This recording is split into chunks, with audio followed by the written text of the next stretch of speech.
These are the eyes of Mario Andretti, Indianapolis 500 champion. Your eyes may see 33 race cars roaring around the speedway every Memorial Day weekend. But these eyes have seen and lived the race for the past 4 decades. When these eyes were 25 years young, they were wide and probing as they saw for the first time the speedway history and tradition. The first time on the track, the rookie test, then the Speedway's 49th Indianapolis 500.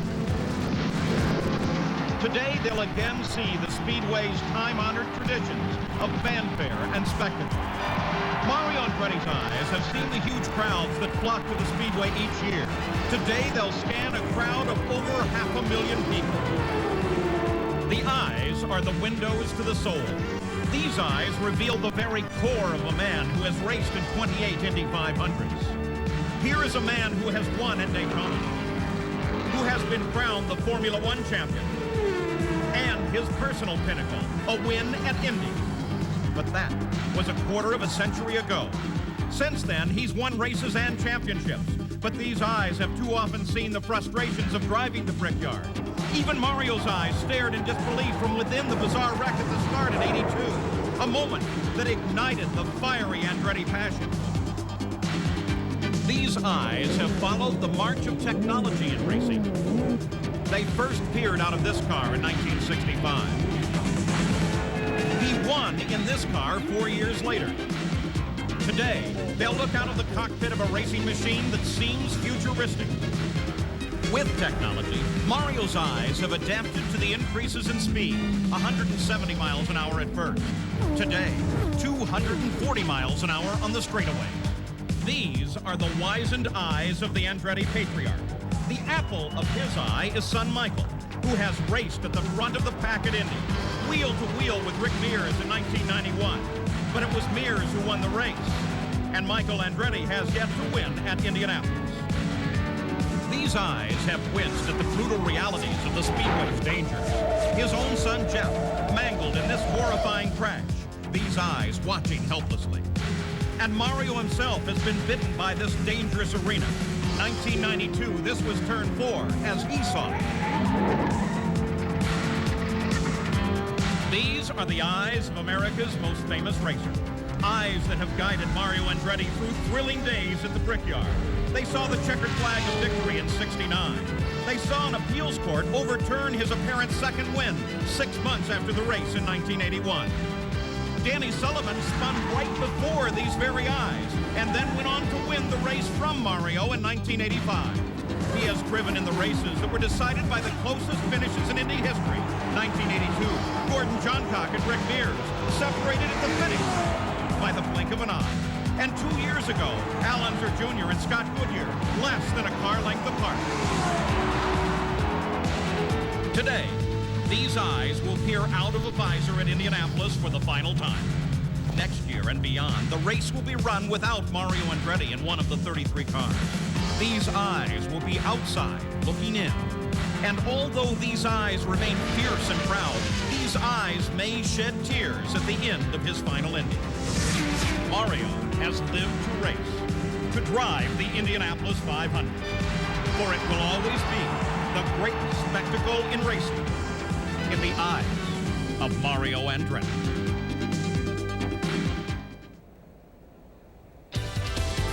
Live from the world's greatest race course, the Indianapolis Motor Speedway, ABC Sports presents the 78th running of the Indianapolis 500-mile race. It's an enormous crowd, the largest single-day crowd in sports that since 5 o'clock this morning has been filling the world's largest stadium. The track is alive with fanfare and festival. But back in the garage area, there is a quiet before the storm. Mario Andretti's eyes are 54 years old now. They have witnessed so much change. Mario watched Andy Granatelli bring the turbine-powered cars here in '67 and '68, only to fail in the last laps.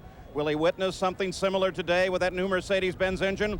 How will the new power plants perform in the hands of Roger Penske's drivers, Paul Tracy, Emerson Fittipaldi, who starts outside the front row, and the pole sitter, Al Unser Jr.? Paul, there's more than a new engine for Al Unser Jr. this year. The retirement of his father earlier this month has firmly planted the Unser Indianapolis 500 racing legacy upon this man's shoulders. He doesn't seem to be too concerned about it as he rests in his motorhome. In fact, he says he won't go to the garage area for another 10 minutes. Since the first Indy 500 back in 1911, 599 men and 2 women have driven the race. One of those women is running today, Lynn St. James. She had a massage last night, slept well, has been reading letters from well-wishers. It's her 3rd Indy, and she's ready. Within the hour, 24-year-old rookie driver Brian Herta will start his first ever IndyCar race. At present, he appears remarkably relaxed, due primarily to comfort from his legendary car owner, A.J. Foyt. Bobby Rahal remembers all too vividly the bitter disappointment of 1993 when he was bumped from the field for the first time in his career. But the despair of '93 now forgotten, a giant sense of relief. Bobby Rahal stretches out, relaxes in the solitude of his garage, knowing that he has a great opportunity today, and he fully believes that they may come up with a stunning upset. Well, the focus here is now narrowing to the drivers and the cars. The machines are already in place. There are blue Indiana skies above. The weather is perfect. Welcome to Indianapolis. I'm Paul Page, and I can't remember a 500 that has generated so many questions. Can Roger Penske overcome the uncertainty of his new Mercedes-Benz engine and score his 10th Indy win? His drivers, Al Unser Jr., Emerson Fittipaldi, and Paul Tracy, have had the fastest straightaway speeds this month. Will one of the 9 first-time drivers, one of the most experienced rookie groups ever, duplicate the last rookie win here, Graham Hill, in 1966? Lynn St. James starts from the 2nd row. 3 times wins have come from her starting position. 15 of the drivers are foreign-born, nearly half of the field. And then there is Mario. At age 54, he's the oldest driver, 20 years older than the average age in the starting field. But in the final practice, he was fastest by nearly a mile an hour. Now, to help you pick a winner, we've broken the field down into groups based on their track records. The drivers who would be happy just finishing, the rookie class, the new breed ready to win, and the champions. Here are the champions in the 500, proven winners. They have the equipment, and they know the way to the checkered flag. The dean of winners is Mario Andretti, who starts 9th. In his career, he scored 52 wins, the most of any active driver. The car that he drives today is a quantum leap from his '69 winner. There is an extra incentive to win today. This is his final 500. His goodbye is part of a tour called Arrivederci Mario. For Bobby Rahal, a long month of May. He was bumped from the field and requalified in a car he obtained from Roger Penske. In '86, he drove for Jim Truman, who passed away several days after the race.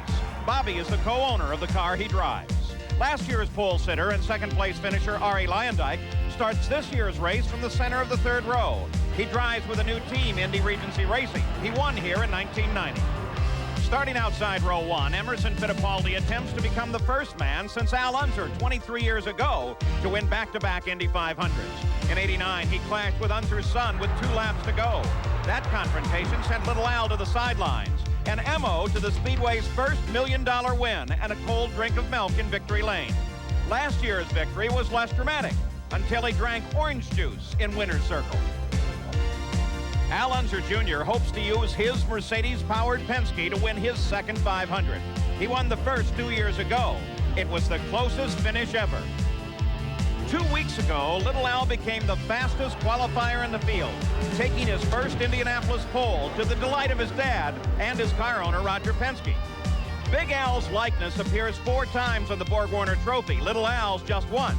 But Grandpa and Dad are already preparing a face for the next century, Mini Al. With the retirement this month of greats like Johnny Rutherford and Al Unser, these 5 former winners account for only 6 previous wins. And young Al Unser Jr. is giving some suggestions to his father, the older Al Unser Jr. But, Al, what would a 2nd victory today mean to you? Well, you know, it'd mean everything to us. You know, this is what we live for, is the Indy 500, and now I'm with the best team out there with the Marlboro Team Penske, and so we're just we're waiting for the time to go by to get dressed and go out there and have a good, safe race is what's important. Let's check in with Gary Gerald. Well, Jack, Mario Andretti has just gotten changed into his driver's uniform. Mario, we're all curious. Are the emotions any different now as you get ready for your 29th and final opportunity to win this race at Indy? Well, yes, they are different to some degree, of course.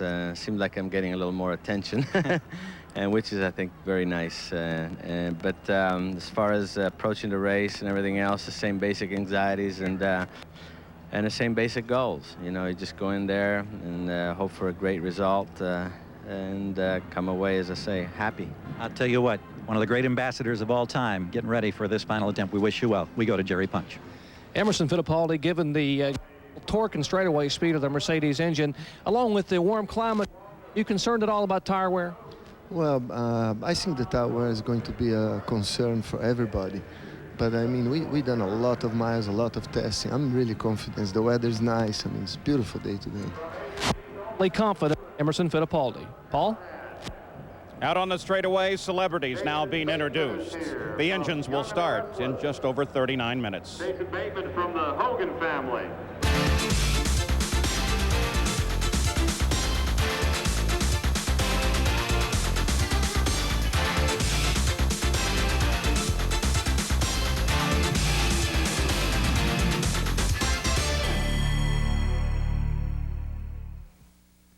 This ABC Sports Exclusive, brought to you by Ford and your Ford dealer. Have you driven a Ford lately? Valvoline, people who know use Valvoline. Cold filtered Miller Genuine Draft. Get out of the old, get into the cold. And A1 steak sauce. A1, it's how steak is done. We're back live at Indianapolis, where Roger Penske is the winningest owner in Speedway history. He has a reputation for bold, successful moves. Much of the news this month has been the introduction of new Mercedes-Benz engine by Roger Penske. Sam Posey is at the Penske garage. Well, Paul, the Mercedes stirred controversy because it was built to different rules than most of the other engines in this race. These rules, on the books since 1992, were written to encourage engines similar to those in passenger cars. Now, this engine is completely legal, but it is not intended for passenger cars. It's intended for this race only. Now, other engines have been built to these rules, including one that holds the track record here, but they have been chronically unreliable, had a tough time finishing the race. Now, Roger Penske, your team has won 8 of the last 15 Indy 500s. Your cars have been running very well with your regular Ilmor engines. Why go to the trouble and the risk of a special engine for this race? Well, I think, Sam, when we looked at the track last year and the change in configuration, that we took the warm-up lane out where people could run below the line in order to make speed through the corners. You need torque in this race to pass on the straightaways. We had long lines. They've closed the pits, so the racing strategy is different, and we think that the new Mercedes-Benz engine will give us that advantage on race day. Why develop the engine and test it in complete secrecy? You really put one over on the racing establishment. Well, when you're competing in the biggest race in the world, you don't give your competition your drawings of what you're going to do. Well, good luck to you today. Back to you, Paul. Roger represents experience here. He knows the secrets of an Indy win. To a brand new driver, though, Indy is intimidating. Let's continue our look at the field. While they're called rookies here, the new drivers are veterans and champions from other series. Mauricio Gugelmin is a 5-year veteran of Formula One. At home in Brazil, he is a TV commercial star advertising poultry, a product he not only sells, but can cook skillfully with a little pasta. Brian Till brings a degree from Baylor University and Indy Lights experience to his first 500. He'll try and make his mark in a year-old car. Dennis Vitolo makes his first Indy 500 start after racing in the series for over 6 years. He and his wife Corinne mortgaged all they own so Dennis can race. To the inside of Vitolo in the 14th position sits his teammate Hideshi Matsuda. Last year, Matsuda was at his first Indy, not as a driver, but a pit announcer for Japanese television. Adrian Fernandez is driving for the same Rick Gallis team that orchestrated the 1992 victory. Mexico's Fernandez starts in one of the new Renard chassis. Scott Sharp, the 2-time Trans Am champion, is making his second start on an oval track.